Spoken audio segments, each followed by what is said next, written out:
Isa ka ba sa mga apektado at nawalan ng kita? Ang masama pa niyan, hindi ka pa nakapaghanda para sa community quarantine na ito at walang-wala ka na. Kung gusto malaman kung ano dapat mong gawin, panoorin nyo ito. Videos that will make you wealthy and debt-free.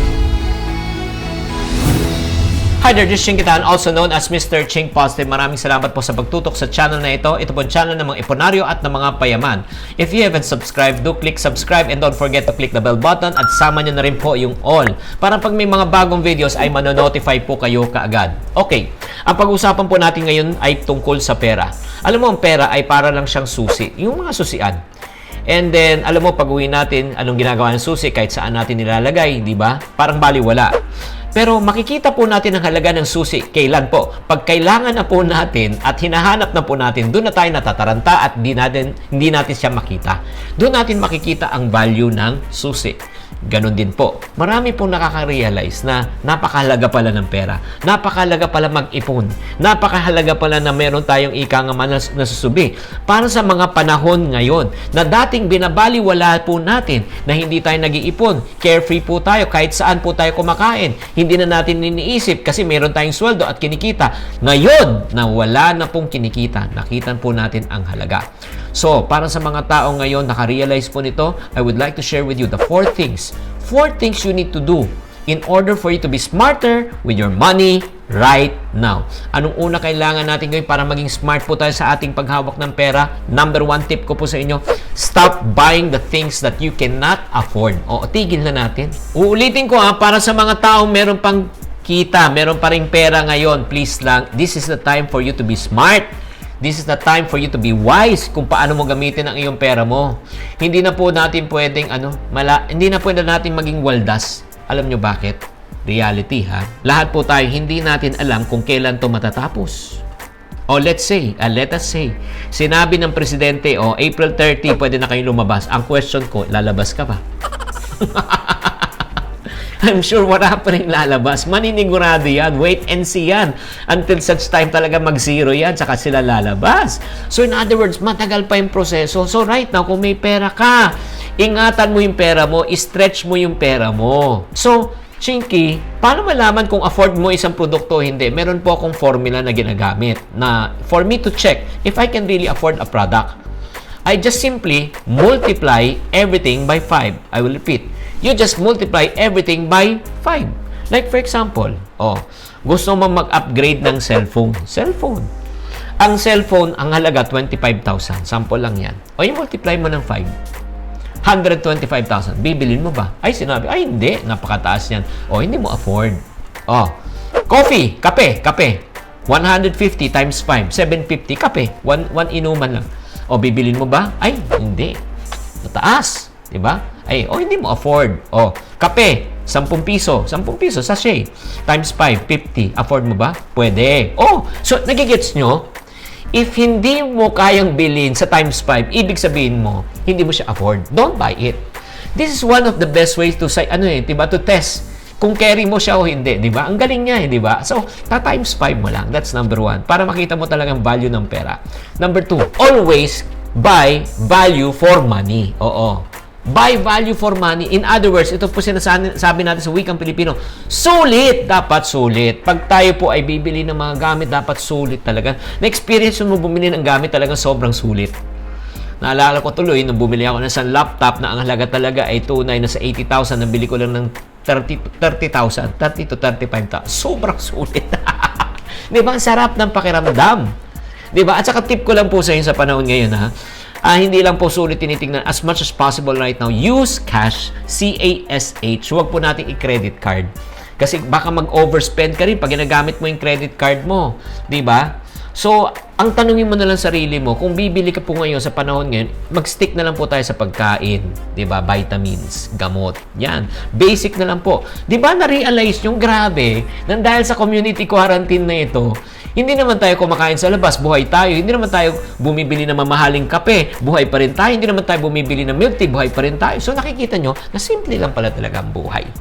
Third thing that you need to do in order for you to be smarter with your money right now, ito, number 3, kung may pera ka pa rin pumapasok, start building your emergency fund. Kung ikaw po ay may emergency fund ngayon, congratulations dahil hindi ka nai-stress. Kung ikaw ay wala at walang pera ngayon, dapat mag-umpisa ka na. Tinatanong, ano ba, Chinky, ano ba itong emergency fund na ito? Ang emergency fund, ibig sabihin niyan, kung ano ang buwan na nagastusin mo, magtabi ka ng at least 3 buwan hanggang 6 na buwan. Bakit? Just in case na may mangyari na mawalan ka ng trabaho, humina ang iyong negosyo, mangyari nga itong community quarantine, may 3 buwan hanggang 6 na buwan na mabubuhay ka na hindi ka mai-stress. Gets? So, para sa mga tao naman, di ba, na wala, mag-umpisa ka. Pero ito naman, congratulations para sa mga tao na kapag handa at may extra pera ka pa, ay nako, may good news ako. Ano dapat yung gawin? Yung number 4, the fourth and last tip ko sa inyo, in order for you to use your money, ika nga, smarter and wisely right now, invest aggressively and wisely. Ito na ang panahon na maglabas ka ng pera. Ito yung panahon na kailangan bumili ka ng investment. Bakit? Lahat po ay bargain, especially in the stock market. Ang stock market po sobrang baba. Nasa 30 to 50% po ang baba ng presyo ng lahat ng mga blue chips at mga malaking kumpanya dahil marami pong natakot. So, nagbentahan po. So, kung ikaw may extra cash ka, this is the time for you to buy a invest. Pero, bago po tayo mag-invest, hinay-hinay lang. Research on the companies na pag-i-investan mo. Number 2, gawa ka ng sarili mong pag-aaral. Huwag kang maniwala po lang sa akin dahil sinabi ko. And then number 3, tatandaan nyo, investing has also risk. Ang suggestion ko sa inyo, para hindi kayo masunog sa maling investment, i-divide nyo po yung pang-invest nyong pera into 4. 100,000, 25,000, 25,000, 25,000, 25,000. Ngayon, bumili ka na. Diba? Pag open na market, bili ka na. Bumagsak, bili ka ulit. Pag bumagsak, bumili ka ulit. At least, nasasalo mo siya. Diba? Na-average mo siya. Ganun din, pag umakyat, diba? Bumili ka, umakyat, bili ka ulit. Bili ka ulit, bili ka ulit. In time, in other words, ika nga, people who will make profit in these hard times are people who are prepared. That's the reason why this is the best opportunity for people. Nako, na talagang preparado. Pero mga nagsasabi naman, Chinky, maganda itong kwento mo para sa mga tao may pera. Paano naman kami mga tao na talagang zero income right now? Wala na akong trabaho, naapektuhan pa negosyo ko. Good news. Do not panic. Hindi ako magpapanik. Wala na. Ika nga. Sige, magpanik ka. Panic will just add more stress. At the same time, it will make you sick. Di ba? Pag nagpanik ka ba, madadagdagan ang pera mo. Pag nagpanik ba, mahaba buhay ba ng pera mo? Wala.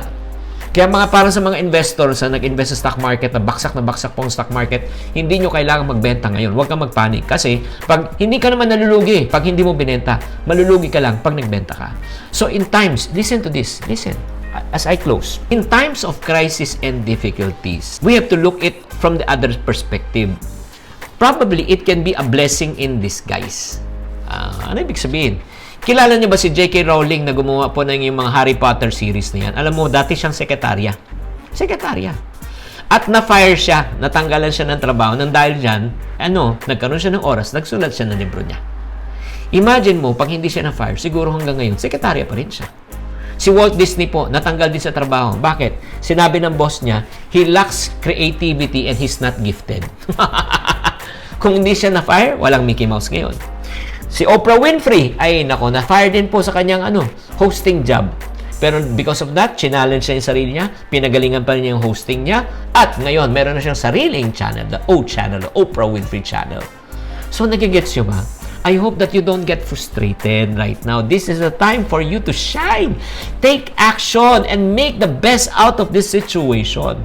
So, para sa mga taong medyo nalulungkot, natatakot, nagpapanik at nade-depress, ask yourself, kung ikaw ay nagtatrabaho, nawala ka ng trabaho, kung ikaw ay negosyo, nawala ka ng negosyo, ito po, ask yourself this question. Number 1, what are your options? Anong options mo? Probably, ang option mo right now, probably you can start a new business. Iiwan mo na yung lumang business mo muna. Number 2, you can start a new opportunity. Or probably you can start a new career. Diba? If you're employed. Just like J.K. Rowling. Just like Walt Disney. Just like Oprah Winfrey. Chinky, anong career? Wala naman nag-hire ngayon. No. Alam nyo, because of these changes, marami rin po nag-hire. Marami pong trabaho ngayon ang na-create ang tinatawag naming work from home opportunities or pagiging VA or virtual assistant. Ano ba tong virtual assistant na yan? These are what we call as work from home opportunities. While you are working, you can still get paid. Sample po, kung ikaw po ay isang accountant ka, you can work from home, tanggapin mo pa rin, tumawag ka sa mga friend mo ng mga negosyo ngayon, I'm sure meron sila, di ba, may mga iba, di ba, nagtanggal na po sila, nagka-cut cost na sila. So, pwede ka nang maging contractual sa kanila, maging tinatawag na self-employed, 'di ba? Self-employed, sabihin mo sa kanila, kung gusto mo, I can do your booking, I can do your what we call as tax, VAT in, VAT out. Ipadadalan mo lang sa akin virtually lahat ng mga iyong resibo. Ako na, I will do online accounting. Pwede ka mabayaran dun. O kunyari, ikaw naman po ay isang teacher. Pwede ka rin mag-online tutoring. Pwede kayong mag-Zoom, 'di ba? Tuturuan mo yung estudyante, you still get paid by the hour, 'di ba? So, kung ikaw naman po ay magaling sa graphic artist, mag-decide, pwedeng padala sa yung image, tapos work from home ka lang, based on output per project, you can still get paid. So, there's a lot of opportunity to earn right now. That's the reason why don't get disheartened. As a matter of fact, let me share with you and end with this. I have 40 virtual assistants under my team right now. All of them are work from home based. Diba? Work from home sila, they still get paid. Ang average income ng mga work from home comes from 7,500 per person to a high of probably 50 to 70,000 depending on their output. Please subscribe on this channel so that you'll be enlightened. This Chinkitan saying, to every problem, there's always a solution. If you're not part of the solution, you're part of the problem. Always. Chink positive. Bye. Congratulations kay Chinkitan. 500K. Wow. Gawin natin yan times 5. Yan ang gawin mong goal. Kaya dapat marami pa mag-subscribe kay Chinkitan. Click, subscribe. Thank you for watching. If you want to keep on growing and to stay inspired, subscribe and hit the bell button to get notified. Always. Chink positive.